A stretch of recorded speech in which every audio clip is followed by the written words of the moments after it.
It's just another night at a lonely gas station. The wind howling outside, the rain pouring in sheets against the windows. You've seen it all. The flickering lights, the empty pumps, the occasional trucker filling up. Nothing unusual, nothing to worry about. But then, just as the storm reaches its peak, something catches your eye. Just a flash, barely a movement. A figure in the distance, standing by a car, unmoving, even though the lot's been empty for hours. Why are they still out there? And why do you feel like you're not alone anymore? Stay tuned, because you'll never guess what happens next.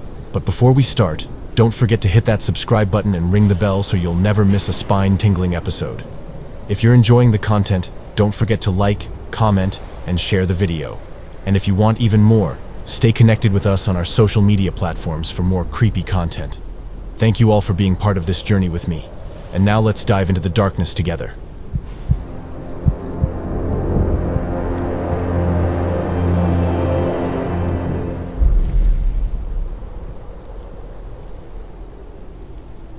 I've always hated night shifts. There's something about the quiet, the isolation, and the eerie way the world feels when everyone else is sleeping. But money's tight, and a job is a job. So here I am, alone in the gas station, in the middle of nowhere, staring at the flickering neon sign that barely lights up the dark night. The storm outside is violent, battering the building with fierce gusts of wind and a steady downpour. Every so often, the flashing lightning illuminates the gas station, casting long, grotesque shadows across the wet concrete. The pumps look like they're empty, abandoned, their metal exteriors glistening in the rain like rusted skeletons. Even though I'm inside, I can feel the chill creeping into my bones. The cold isn't just from the storm, it's something else. An unnatural cold, like the air itself is holding its breath. I glance over at the lone car parked under the awning. It's a beat-up sedan, its windows streaked with rain, parked far from the pumps, as though the driver didn't care about refueling. Just one car, and yet it feels wrong. The person inside hasn't moved since they pulled up, and that's been hours now. It's been so long since I've seen anyone come or go at this hour. It's almost like I'm the last person left in the world. I shiver, pushing that thought out of my mind. It's just the wind, the storm. Nothing more. I glance down at the clock on the wall.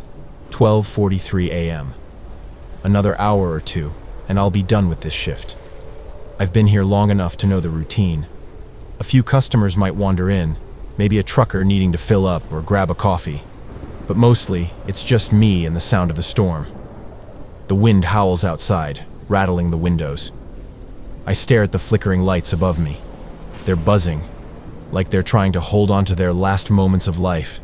They give the entire gas station an eerie glow, painting everything in a strange, unnatural light. The floors, slick from the rain and melting snow, reflect the neon glow, distorting the shapes of the aisles.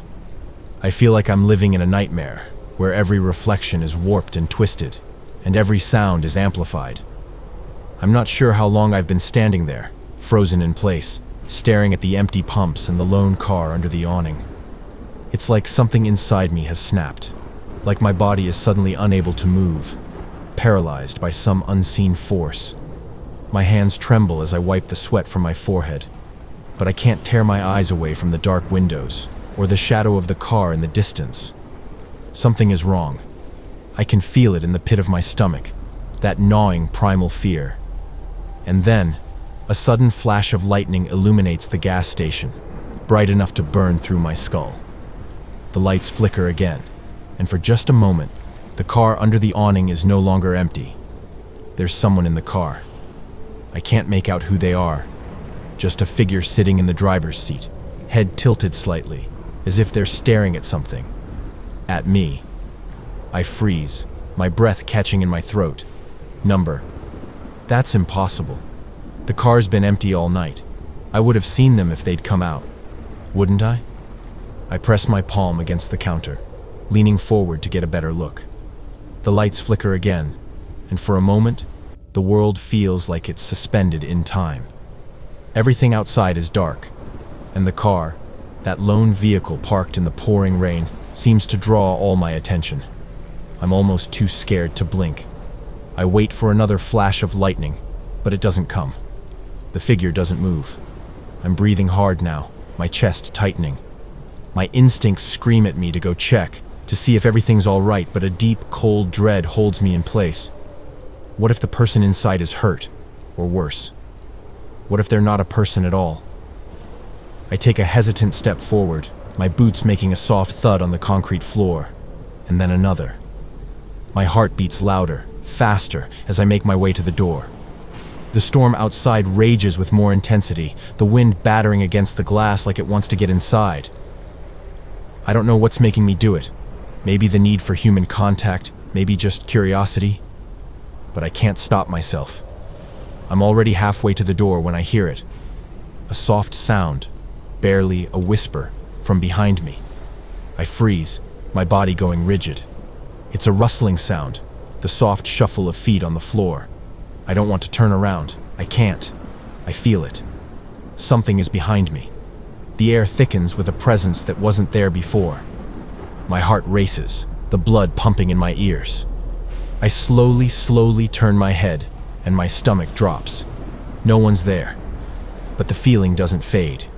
It grows stronger, like something is right on top of me, watching me, waiting. The cold that I've been feeling deepens, like it's seeping through the walls. I can hear it now.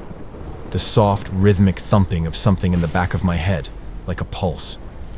It's almost like the building itself is alive.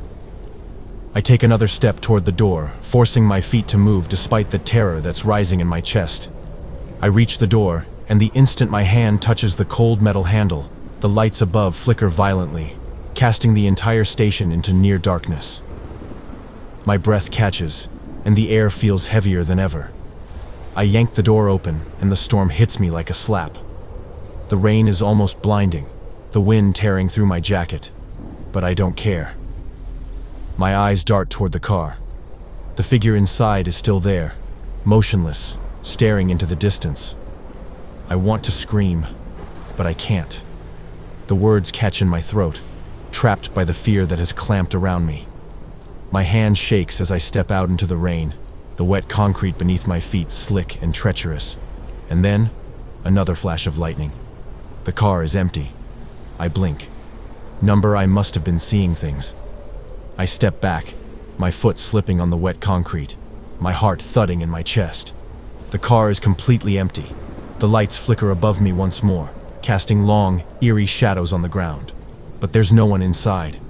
I turn to go back inside, but before I can take another step, I hear it. A voice, soft and slow, barely audible over the howling wind. Don't go back inside. I whip around, my breath caught in my throat. But there's nothing. Just the empty station and the storm. The voice. I don't know if it's real, or just my mind playing tricks on me, but I don't want to stick around to find out. I bolt for the door, slamming it shut behind me as I step back inside the safety of the gas station. The wind and rain are muffled now, but the feeling, that feeling of being watched, of something lurking just out of sight, doesn't go away. I look out the window again, and the car is still there. But now, it's not alone. There's something else out there too. Something I can't see, but I know it's watching me.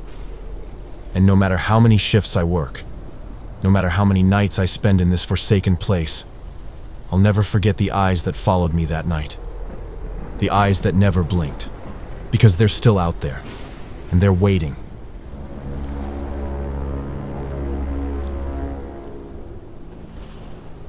I used to work as a night security guard at a small warehouse located on the outskirts of Green Hollow, a quiet town known for its little industrial district. It wasn't a glamorous job, but it paid well compared to other night shifts in the area, and I didn't mind the solitude.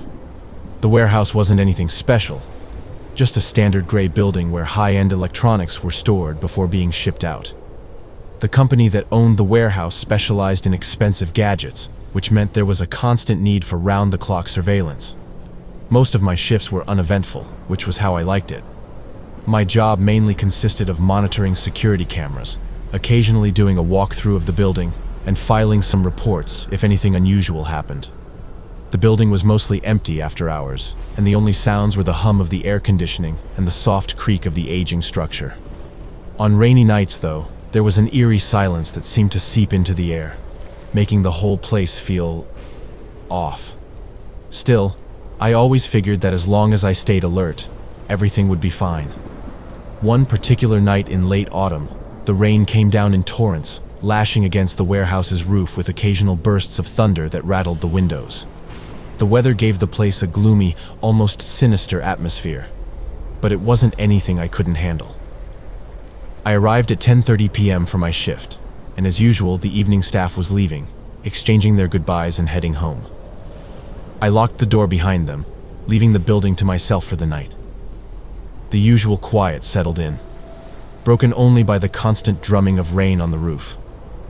I settled into the security office, catching up on a few reports while keeping an eye on the cameras.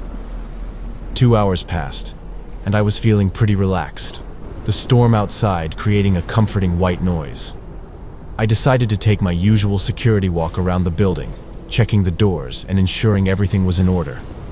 I made my way through the narrow corridors toward the far end of the warehouse, where the bulk of the storage shelves were located.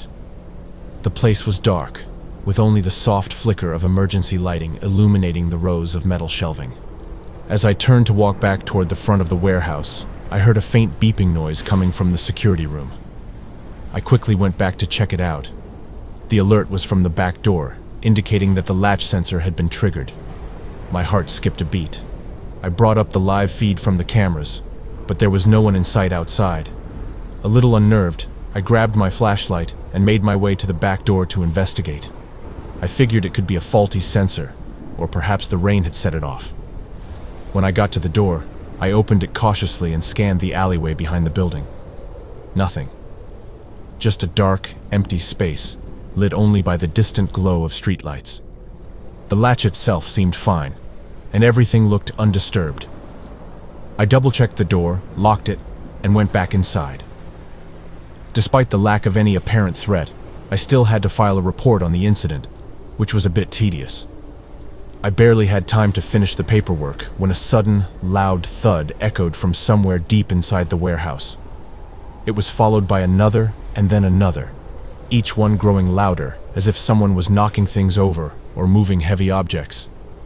I jumped out of my chair, my heart racing, and listened for any other sounds. Nothing but the rain and the occasional creak of the building. I cautiously made my way down the long corridor, checking the shelves for any signs of disturbance. As I got closer to the front of the warehouse, I heard the rain grow louder, too loud. I rounded a corner and froze. My breath caught in my throat. The front door was wide open. Water from the storm was pooling on the floor just inside the entrance, leaving a puddle that reflected the faint glow of the warehouse lights. Someone had entered, and they had left the door wide open, allowing the rain to pour in. Panic set in as I turned on my heel and sprinted back toward the security office, locking myself inside. My hands trembled as I pressed the emergency button, reaching out to the police. Minutes felt like hours. As I waited for help, I heard more thuds echoing from somewhere deep in the warehouse. The footsteps grew louder, then stopped. Silence. I kept my eyes glued to the front door, hoping the police would arrive soon. Finally, a squad car pulled up outside, and 2 officers rushed inside while another stayed with me. I quickly gave them a rundown of the situation, and they moved to secure the building. Moments later, the officers returned, dragging a disheveled man in cuffs. He looked wild, his eyes bloodshot, and there was a hammer clutched tightly in his hand. One of the officers explained that they found him hiding behind some boxes in the storage section. The man had forced his way in, and judging by his condition, he had been heavily under the influence of drugs. The officers didn't know what his intentions were, but his stare as he passed by me was enough to send a chill down my spine. It was a look of pure malice, as if he were seeing me not as a person, but as prey. After a few days, the police informed me that the man was still in custody. They couldn't get any coherent answers out of him. He just kept muttering about voices and shadows. He had broken in, armed with a hammer, but there was no clear motive for his actions. It was a terrifying thought. What if I hadn't been so lucky? What if I hadn't heard those sounds? Since that night, I no longer work overnight at the warehouse. The memory still haunts me, especially when it rains. I can't help but feel that the shadows have eyes, watching, waiting for the next unwelcome intruder to slip into the dark.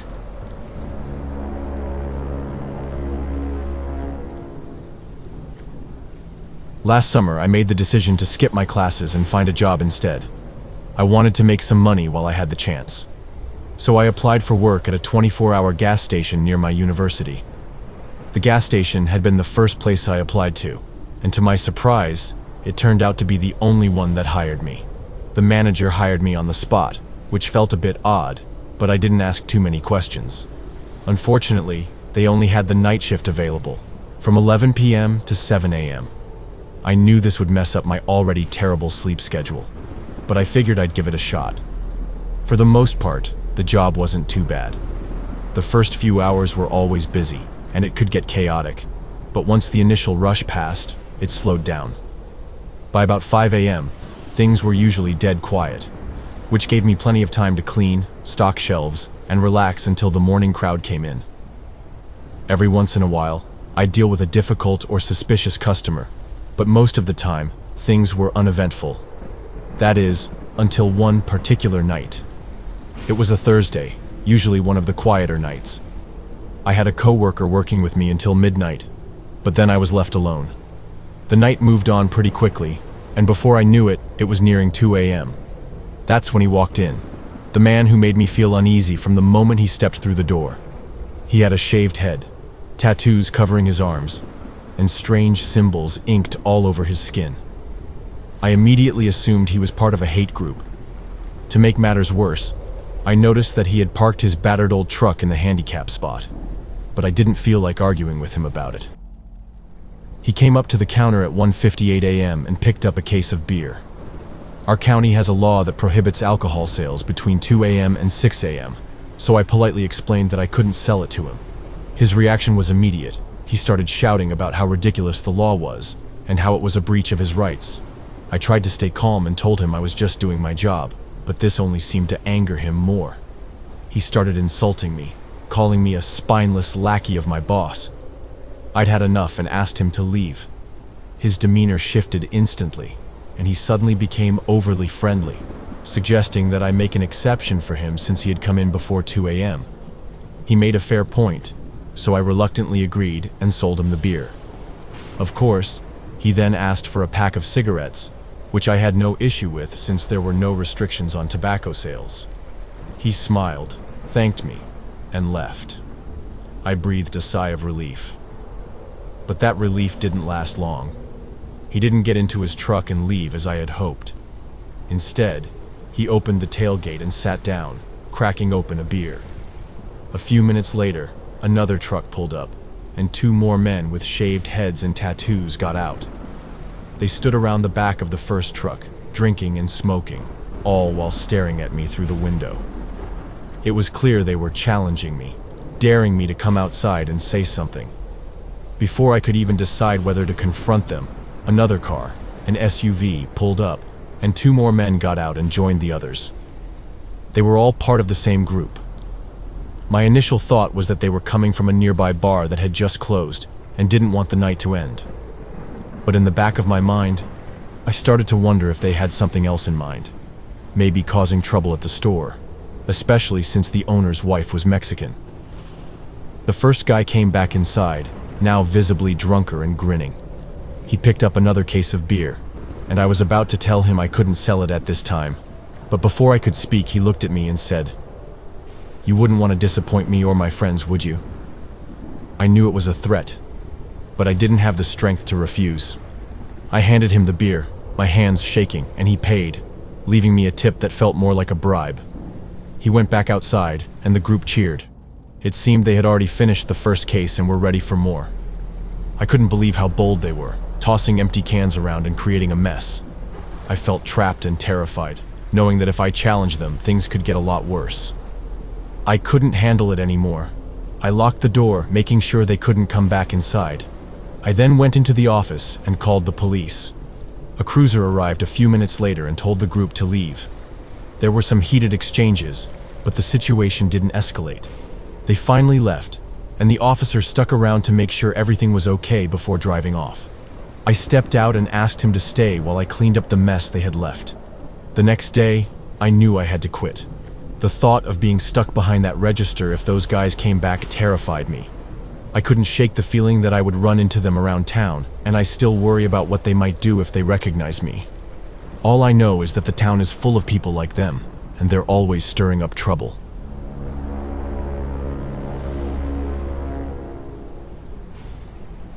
If you've made it to the end of this video, let me know in the comments which story creeped you out the most, and if you could survive only one of these stories, which one would it be? Also, drop "I made it" and mention our channel in the comments below. I want to know who my loyal followers are so I can give you a shout out in our next videos. And lastly, if you've experienced a terrifying encounter or have a horror story to share, send it to us on Reddit. And if you want to support the channel and help us create even more spine-chilling content, check out our Patreon or Ko-Fi. Your support means the world to us. Don't forget to like and share the video, and now, stay tuned for our next horror episode.